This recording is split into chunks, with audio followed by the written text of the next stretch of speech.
જય માતાજી, જય શ્રી કૃષ્ણ મિત્રો। આજે આપણે બનાવીશું પનીર ગોટાળો। તેના માટે અહીંયા મેં 2 મોટી ડુંગળી લીધેલી છે, 2 ટમેટાની અને કેપ્સિકમ અને ગાજર। આમાં આદુ મરચાં લસણની પેસ્ટ લીધેલી છે। મરચાં તમે તમારા સ્વાદ અનુસાર વધારે કે ઓછા નાખી શકો છો। ચાલો તો આપણે બનાવીશું પનીર ગોટાળો। અહીંયા મેં 2 પાવરા તેલ લીધેલું છે।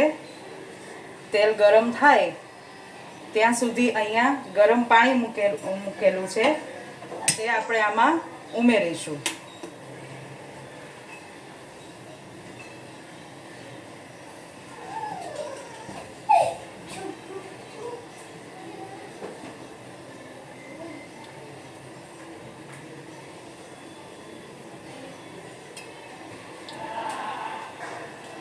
ચાલો મિત્રો, તેલ ગરમ થઈ ગયું છે।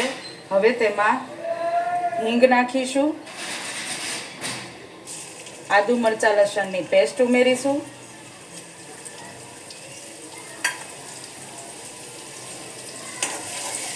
એને થોડી વાર સતળાવા દેશું।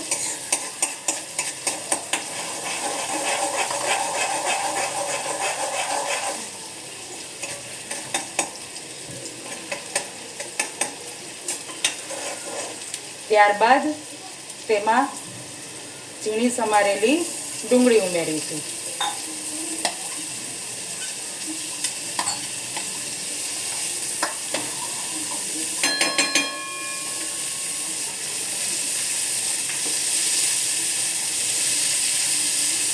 ડુંગળીને ધીમા ગેસે સતળાવા દઈશું।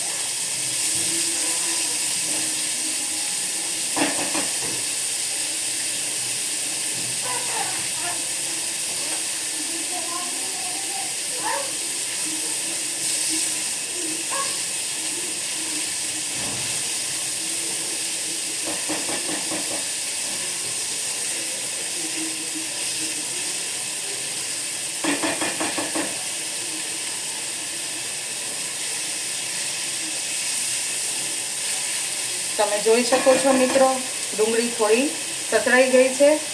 ત્યારબાદ આપણે કેપ્સિકમ અને ગાજર નાખી દઈશું।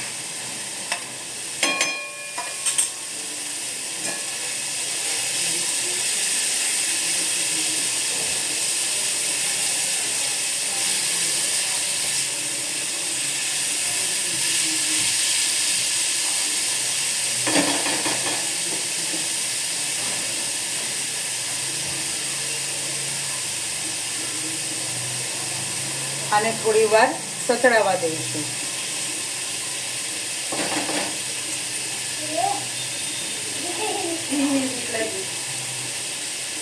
હવે આમાં ઝીણા સમારેલા ટમેટા ઉમેરીશું।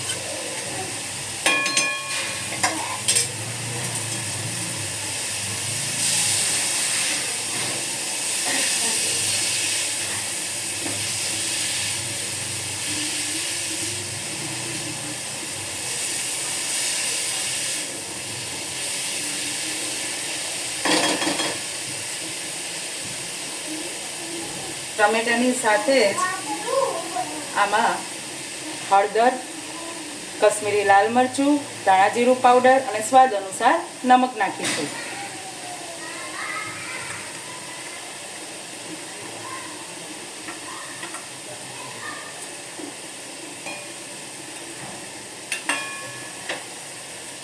અહીંયા આપણું પાણી પણ ગરમ થઈ ચૂક્યું છે।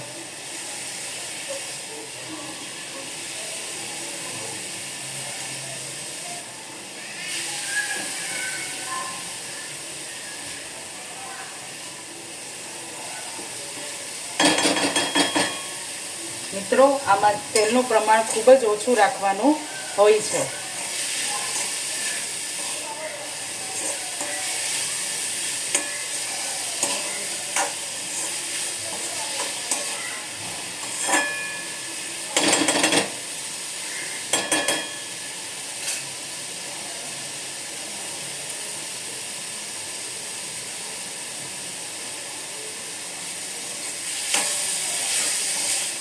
તમે જોઈ શકો છો કે સાઈડમાંથી તેલ છૂટું પડી રહ્યું છે. હવે આપણે તેમાં 100 ગ્રામ પનીર એ આપણે ખમીને એમાં ઉમેરીશું.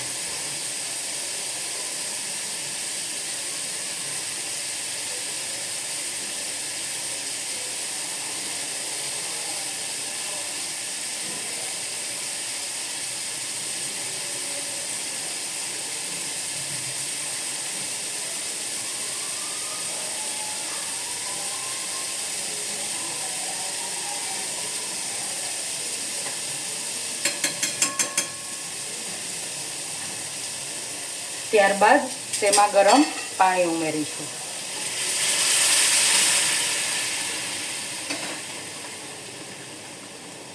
ત્યારબાદ આ મેશરથી એને આ રીતે છૂંદીશું.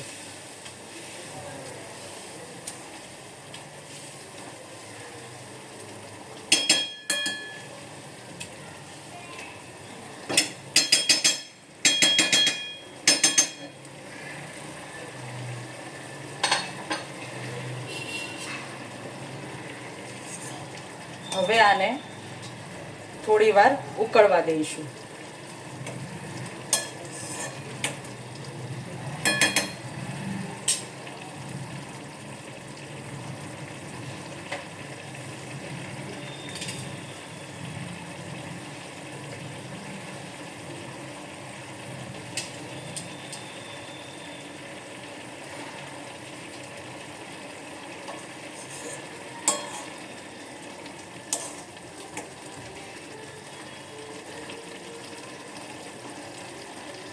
આ ગોટાળો તમે 4 લોકો ખાઈ શકો છો.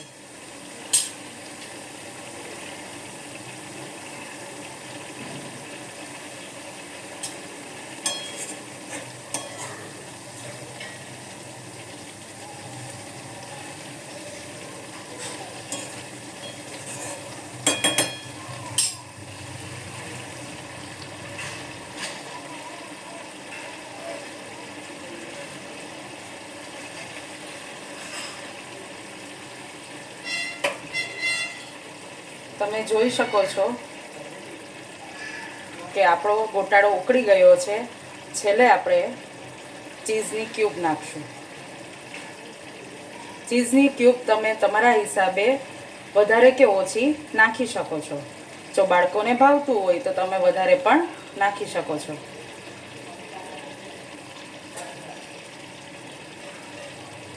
આ ગોટાળો બાળકોને ખૂબ જ પ્રિય હોય છે, કેમ કે એમાં ચીઝ અને પનીર બંને આવે છે.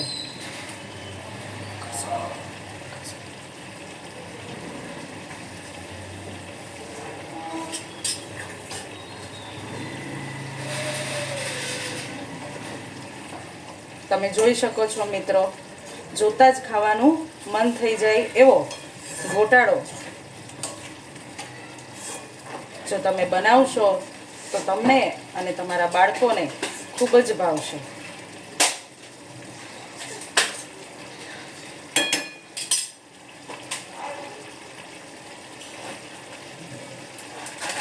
હવે મિત્રો છેલ્લે આપણે થોડી કસૂરી મેથી લીધેલી છે, તેને આપણે બંને હાથે મેશ કરી અને ઉમેરી દઈશું. કસૂરી મેથીથી આનો સ્વાદ વધી જાય છે. તો જોઈ શકો છો મિત્રો, આપણો પનીર ગોટાળો તૈયાર છે. થેન્ક યુ મિત્રો. મારી ચેનલને સબસ્ક્રાઈબ કરો ને લાઈક કરો, શેર કરો.